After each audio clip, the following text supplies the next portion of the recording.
अगर कोई थप्पड़ मारता है तो शिकायत होनी चाहिए ना, या कोई अमर्यादित होता है तो शिकायत होनी चाहिए ना।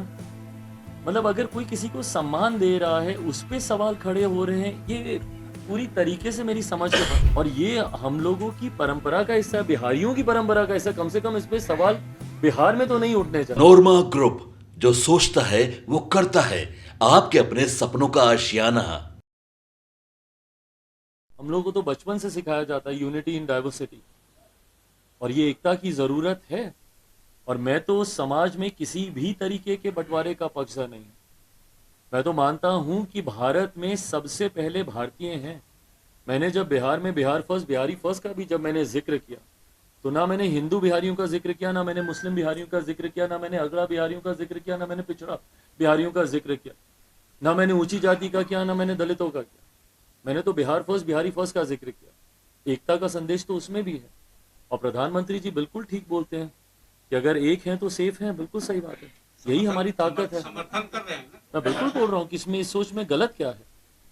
आप अगर एक नहीं हैं और लोग आपको बांटने का प्रयास कर रहे हैं, विपक्षी दल के नेता ही आपको बांटने का प्रयास कर रहे हैं, ऐसे में जरूरी है कि आप एकता के साथ आगे बढ़े। मेरे प्रधानमंत्री जब 2014 में आए थे, उस वक्त भी उन्होंने, मुझे लगता है शब्दों के हेर फेर में हम लोग मूल सोच को भूल जाते हैं। आप मुझे बताइए 2014 की वो सोच, सबका साथ सबका विकास, क्या फर्क है उस सोच में और इस नारे में? वही सोच है ना, सबका साथ सबका विकास। उस वक्त भी उन्होंने 100 सवा 100 करोड़ देशवासियों का जिक्र किया। इन 10 सालों में आबादी बढ़कर 140 करोड़ की हो गई। आज वो 140 करोड़ देशवासियों का जिक्र कर। पासवान का दरभंगा में थे, एक बार फिर नीतीश कुमार जी ने प्रधानमंत्री पद पर क्या नीतीश कुमार जी को कोई डर है क्या कि बार बार मुझे समझ में नहीं आता।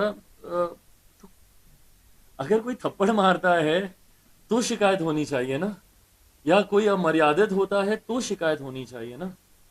मतलब अगर कोई किसी को सम्मान दे रहा है उस पे सवाल खड़े हो रहे हैं, ये पूरी तरीके से मेरी समझ के बाहर। मेरे प्रधानमंत्री मेरे मुख्यमंत्री से उम्र में, पद में, दोनों में बड़े हैं। और ये हम लोगों की परंपरा का हिस्सा, बिहारियों की परंपरा का हिस्सा। कम से कम इस पे सवाल बिहार में तो नहीं उठने चाहिए। मैं जब खुद एक समय था जब मेरे मुख्यमंत्री से वैचारिक मतभेद थे, नीतिगत मतभेद थे। उस वक्त भी जब जब मैं सार्वजनिक तौर पर उनसे मैं मिला हूं, मैंने उनके पहुंच छुए हैं। आज भी कुछ ऐसे लोग हैं जिनसे मेरे मतभेद हैं, पर अगर वो मेरे सामने आएंगे मैं उनका पहुंच छूंगा, क्योंकि वो मुझसे उम्र में बड़े हैं।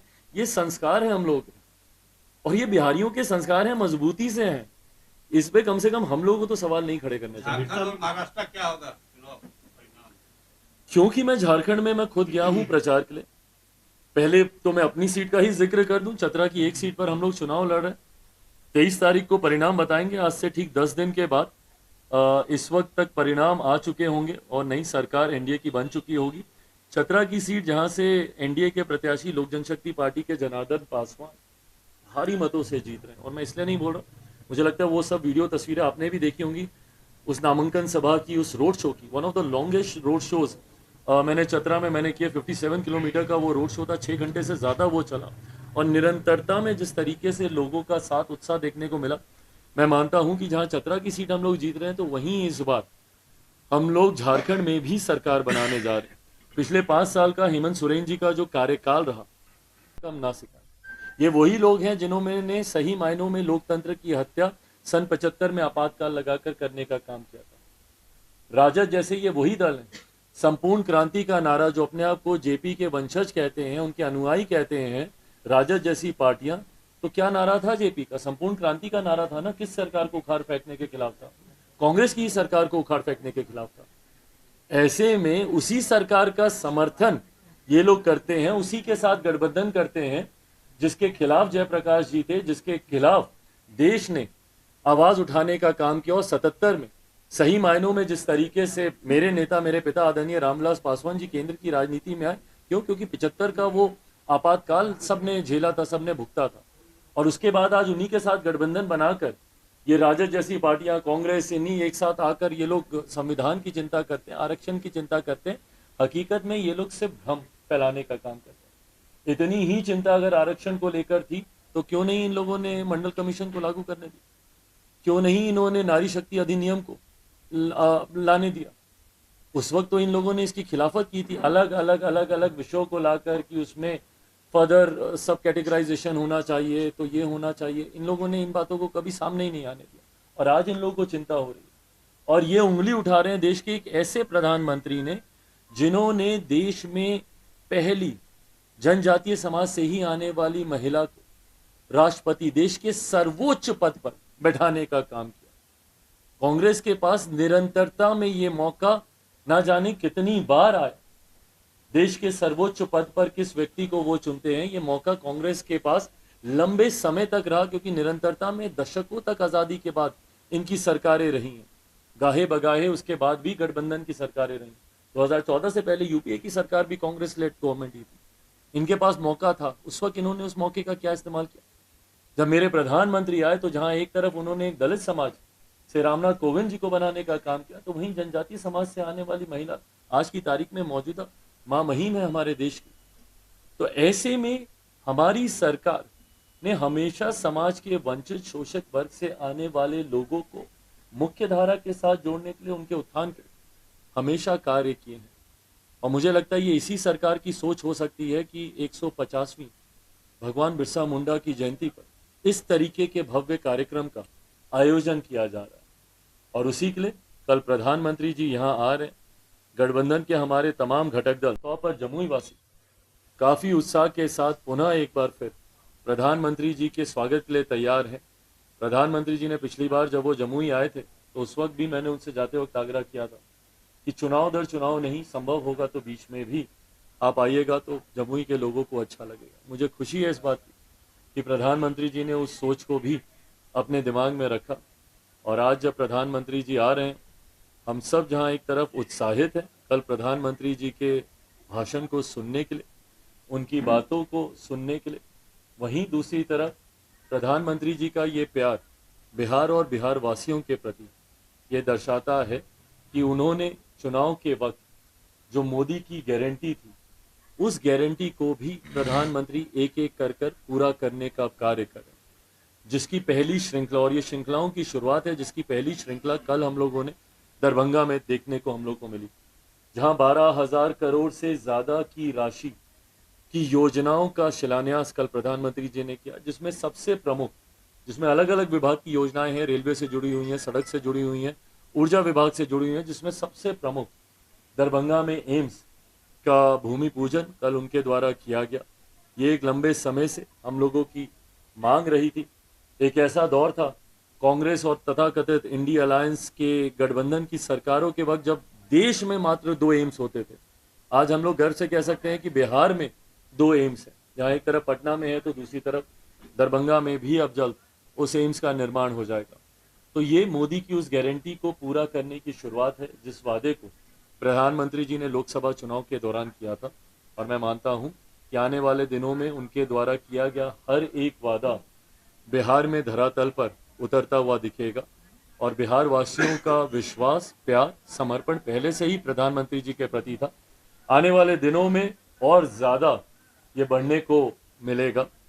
और 2025 विधानसभा चुनाव तक जब हम लोग पहुंचेंगे, मोदी की गारंटी पूरा होता देख लोगों का विश्वास ही एनडीए सरकार को पुनः एक बड़ी जीत की ओर लेकर जाएगा। 25 में पुनः डबल इंजन की सरकार, जिस व्यवस्था के साथ हम लोग आज आगे चल रहे हैं, जहां केंद्र में मेरे प्रधानमंत्री हैं तो वहीं बिहार में हमारे मुख्यमंत्री नीतीश कुमार जी इस गठबंधन का नेतृत्व कर रहे हैं।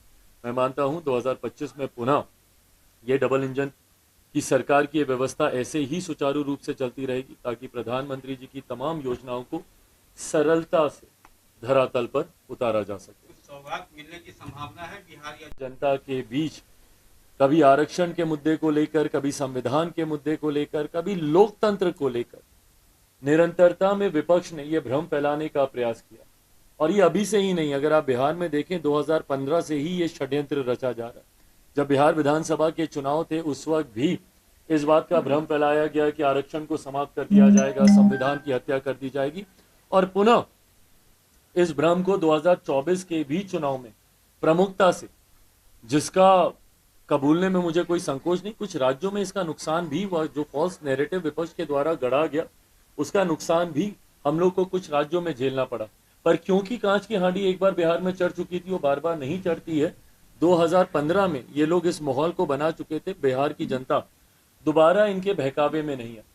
और बल्कि आज तो मैं पूछना भी चाहता हूं विपक्षी दल के नेताओं से, उनके घटक दलों से, कि भाई जो आप लोगों ने बात कही थी कि अगर तीसरी बार नरेंद्र मोदी की सरकार आती है, एनडीए की सरकार आती है, तो आरक्षण समाप्त कर दिया जाएगा, लोकतंत्र की हत्या कर दी जाएगी, संविधान को खत्म कर दिया जाएगा।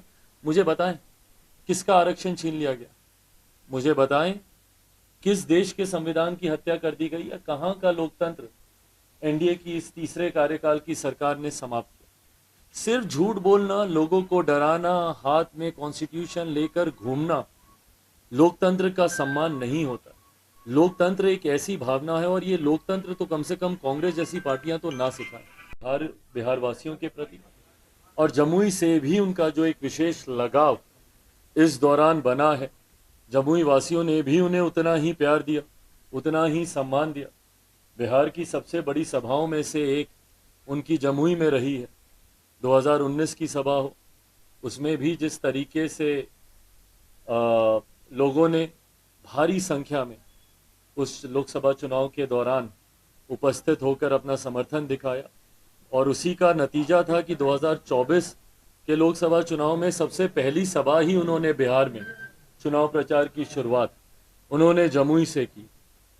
कल जब मेरे प्रधानमंत्री जमुई आ रहे हैं, एक विशेष कार्यक्रम के तहत वो जमुई आ रहे हैं, भगवान बिरसा मुंडा की 150वीं जयंती समारोह के अवसर पर, जहां देश भर में उनके सम्मान में भगवान बिरसा मुंडा जी की सोच विचारधारा को आगे लेकर जाने की सोच के साथ जहां देश भर में कार्यक्रम आयोजित किए गए हैं, जिसमें अलग अलग राज्यों में अलग अलग मंत्रियों को ये प्रभार दिया गया है कि जनजातीय समाज से जुड़े हुए विषयों को, सरकार की सोच को, सरकार की योजनाओं को जनता के समक्ष रखने का काम करें, तो वहीं बिहार के जमुई में प्रधानमंत्री स्वयं उस कार्यक्रम में मौजूद रहेंगे।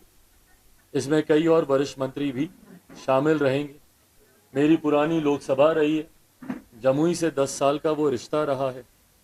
उस नाते मुझे इस बात की खुशी है कि जब प्रधानमंत्री जी ने इस बात का जिक्र भी किया, तो खास तौर पे उन्होंने इस बात का उल्लेख करते हुए जिक्र किया कि चिराग जी की पुरानी लोकसभा रही है, और वहीं पे हम रहकर इस कार्यक्रम का उद्घाटन हम करेंगे। और देश भर में इस कार्यक्रम को आयोजित किया जा रहा है, देश के अलग अलग जिलों में इस कार्यक्रम को आयोजित किया जा रहा है।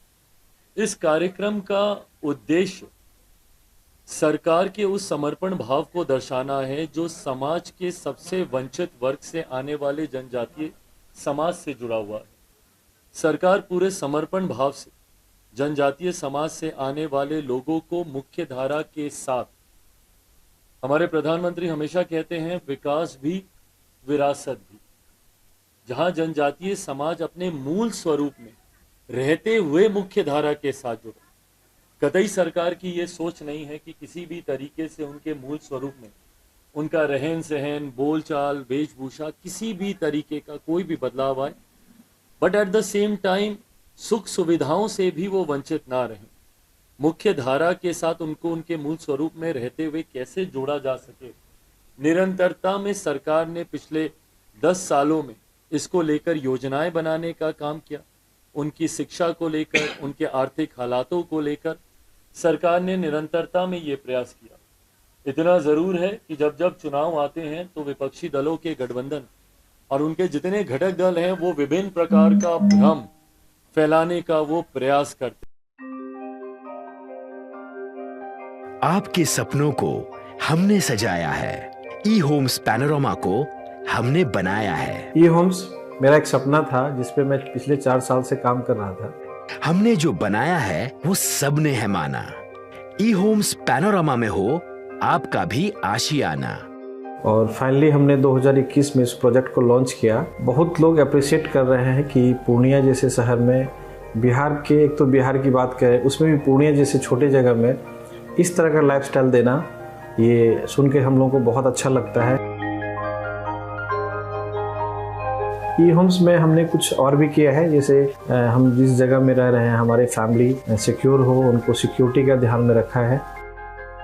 आपकी सुविधा और सुरक्षा आपके लिए खास है, ये आपका विश्वास है। इसमें आर्टिफिशियल इंटेलिजेंस का 7 लेयर सिक्योरिटी का हमने इस्तेमाल किया है। लस ग्रीन कैंपस को बनाया है, यदि हमारा बाउंड्री वाल है तो वो वर्टिकल गार्डन है। ये जितनी भी फैसिलिटी होता है एक इंटरनेशनल टाउनशिप में ई होम्स है, ये हम लोग विश्वास नहीं कर पा रहे हैं। जो भी हमारे मित्र दोस्त या जो भी हमारे बाहर के बाहर आते हैं तो हम लोगों को बहुत अच्छा सुनने को मिलता है और बहुत अच्छा क्रेडिट मिल रहा है। वो सारा हमने सिर्फ एक बिल्डिंग नहीं बनाया, हमने एक बहुत अच्छा लाइफस्टाइल दिया ई होम्स में, और मेरा एक सपना था जिसको मैं आज फुलफिल होते हुए देख पा रहा हूँ।